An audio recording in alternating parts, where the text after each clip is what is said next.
اس list کو دھیان سے دیکھوگے تو پتہ چلے گا کہ بہت ساری چیزیں ایسی ہیں کہ جو ابھی بھی استعمال کر رہے ہو۔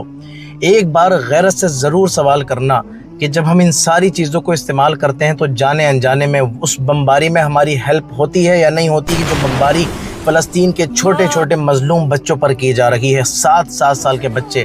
ہم اپنی غیرت کو چیک کریں اور پھر ان کی غیرتوں کو دیکھیں۔ اللہ اکبر کبیرہ، بمباری ہو رہی ہے مگر پھر بھی 7 سال کے بچے اپنی زبانوں سے آپ کو پتہ ہے کیا کہہ رہے ہیں؟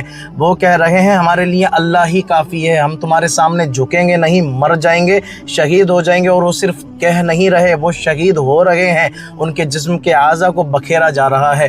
میرے بھائی کیا ہمیں بالکل بھی غیرت نہیں آ رہی؟ وہ 57 ممالک پتہ نہیں کس نشے میں چور ہیں، عیاشی مکاری میں لگے ہوئے ہیں، جن کو اپنی حکمرانیوں کے نشے ہو گئے ہیں، ان سے تو اللہ پوچھے گا۔ لیکن میرے بھائی جب آپ یہ کہتے ہیں کہ ہم بھارت کے مسلمان کیا کریں، تو ایک بار ذرا دیکھیں تو صحیح، ایک بار بائیکاٹ مکمل طور پر تو کریں۔ آپ پوری زندگی کا عہد کریں کہ جب تک جئیں گے ان کے پروڈکٹ استعمال نہیں کریں گے، کیونکہ جو ظلم و بربریت کی داستان اسرائیل نے فلسطین کے مظلوم بچوں پر، چھوٹے چھوٹے بچوں پر، عورتوں پر، مردوں پر جو رقم کی ہے نا داستان، یہ ایسی داستان ہے رہتی دنیا تک اس کو بھلایا نہیں جا سکے گا۔ اور بہت لوگ یہ بھی کہتے ہیں کہ ہوگا کیا بائیکاٹ سے؟ آپ بائیکاٹ کریں تو صحیح، پھر جب ملین اور بلین ڈالرز میں ان کا نقصان ہوتا ہے تو ان کی آنکھیں پھٹتی ہیں، ان کے ہوش ٹھکانے آتے ہیں۔ لیکن میرے بھائی آپ آگے آئے تو صحیح، آپ نہ تو دعا مانگنے کو تیار ہیں، کیونکہ ہمیں تو کوئی مصیبت نہیں پہنچ رہی نا، ہمارے بچے تو سیٹ لائف جی رہے ہیں، ہمیں تو کھانا ٹائم پر مل رہا ہے۔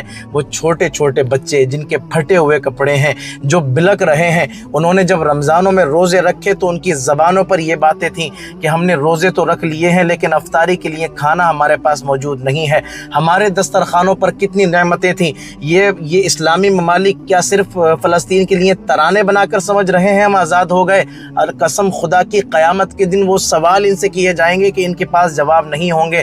مسلمانوں ڈریے اس میدان محشر سے، اس دن سے ڈریے کہ آپ کے تمام سوالات کے ساتھ ان سوالات کی فہرست بھی آپ کے سامنے رکھی جائے گی، اور فلسطینی بچوں نے اگر ہمارے گریبان پکڑ لیے تو ہم جواب دے نہیں سکیں گے۔ تو جو جتنی استطاعت ہے، جتنی حیثیت ہے، اس حیثیت سے اپنے دل میں برا جان کر زبان سے جو آواز اٹھا سکتے ہیں، ہیش ٹیگز چلائیے، بائیکاٹ کیجیے اور دعائیں کیجیے اللہ پاک سے کہ اللہ پاک ہماری مسجد اقصی کو آزاد کر دے، فلسطین کو، اہل غزہ کو آزادی نصیب فرما، اور مظلوموں کو نجات نصیب فرما، اور ظالموں کو نشان عبرت بنا، عبرتناک موت عطا فرما۔